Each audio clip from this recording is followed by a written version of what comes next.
What's good, everybody? It's your boy Everton, and in my hand is a Galxy S10 Plus. This is the device that I've had since it's been released. I actually pre-ordered this, and it came in the mail a couple of days before it actually hit stores. So I've had it for a while now, and the Galxy S20 is coming out. So I wanted to talk about this device before the entire YouTube is just flooded with S20 videos. I want to give this guy some coverage. So first off, I wanted to talk about the body because I feel like the S20 is going to change a couple of things like the camera and the battery life, and I want to talk about this device and how it's held up over the last year. First off, the body has been holding up really well. This is actually the ceramic version, so it's a little bit more durable and it has a little bit more weight to it, and I actually feel like it's really been doing a great job. I actually dropped this a couple times, and once I dropped it in the Samsung leather case, which is a very thin case, and it exposes the bottom, and it dropped on the bottom and it has like a just dent here, and I expected a lot more damage. So this device is really durable, and this feels great in the hand, except for the fact that there's a lot of fingerprints on the back because this is the ceramic black version. Now, it's not even really black, it's more like grayish, like a dark gray.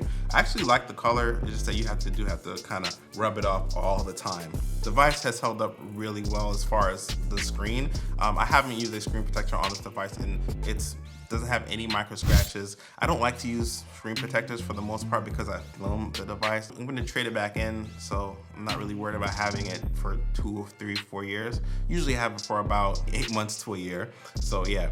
But either way, it's been holding up really well. It does have that curved edge on the side, and it doesn't bother me for the most part, but I will say that I notice it once in a while when I have more harsh light setting. It will get in the way sometimes. Other than that though, it's actually been really great, especially with outdoor visibility. Especially, I live in the sunshine state of Florida, and it rains for maybe 30 minutes to an hour, and then it's sunshine the rest of the time. The vivid mode has a very nice color setting, which makes things look really bright and fun. It makes your phone experience a little bit more enjoyable. It does have the camera cut out in the front where there's one, it's actually getting depth information. I didn't find that it did too much to enhance photo quality over my selfies and other phones that I've tested. So I do think that it was a little bit unnecessary. And this is one of the things that I really wasn't a fan of, because it just cuts more into the screen and it can block out things just a little bit. You kind of get used to it over time, and I'd rather it just be a smaller circle. So let's talk about like software. So I'm actually running Android 10 beta on this still, and it's actually been running quite well. I think this is like the 3rd or 4th beta that I've gotten, and it's mainly polished. I'm just waiting for like the last final version for maybe smoothing out some of those animations and things like that. But for the most part, it's totally fine.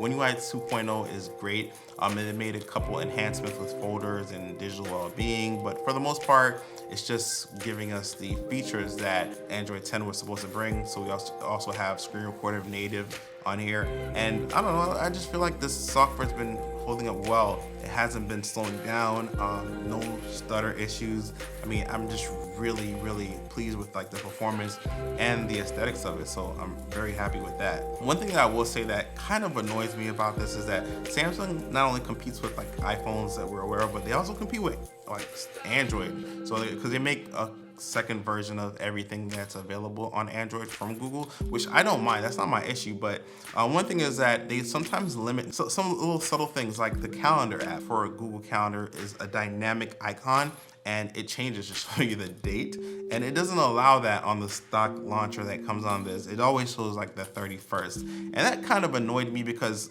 they made theirs dynamic where it changes to show you the date, which is a little incentive for you to, if you want to know like what date it is, for you to actually use their calendar app. Even though I feel like hands down most people would agree that Samsung Calendar is probably the best calendar app, or one of the best calendar app on Android.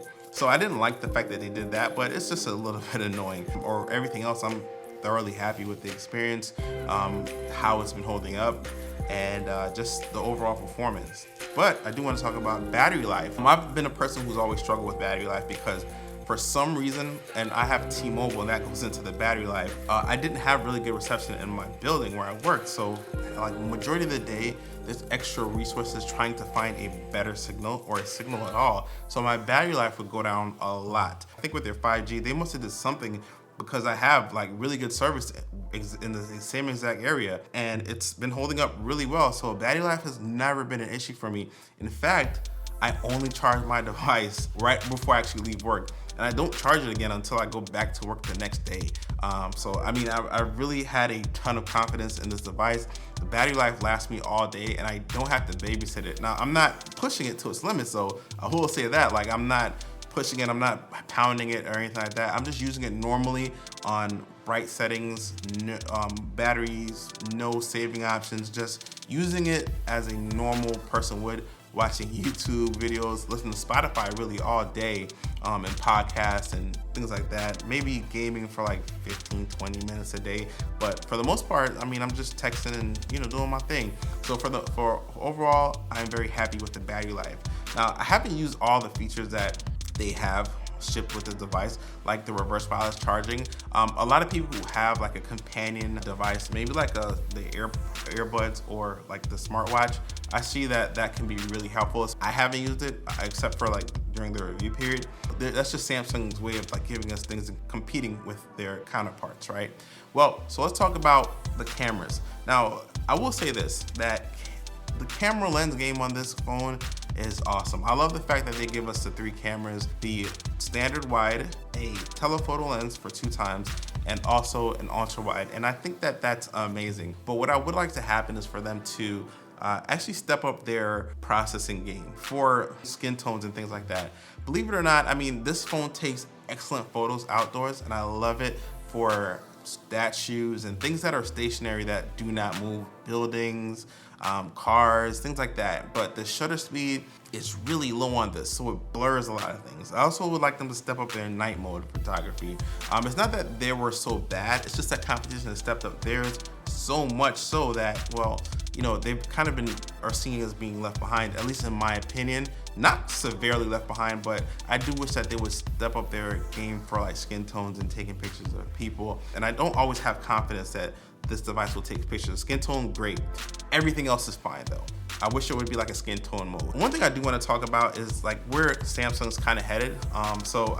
When we look at the Galaxy Note 10, they've done things to make the devices look a little bit cleaner, but they're now are just a little bit more difficult from a practicality standpoint, right? Like they put all the buttons to the side to take screenshots and do this and turn on this setting to do little weird gestures and things like that to make sure that you can take a screenshot. For me personally, I would love to just have the buttons on the side, have them remain there, have them push it down just a tad bit further to make it just a little bit more easy to use, and that's it. I just don't have a lot of complaints other than the ones that I've mentioned. Yeah, that's been my long-term review of the Galaxy S10. If you guys do want to see more coverage of this device, because I'm not sure if I'm actually going to trade this in this year, to be honest with you, whenever I trade a device in and I start doing videos on a new device, because YouTube, it's so saturated that you typically doesn't get a lot like great reach. And I don't know, I might just keep this device and continue the coverage to see how it ages. But if you guys are interested in that, let me know in the comments or hit subscribe for future content. But either way, guys, my name's Everton and I do videos Everton's way. Peace.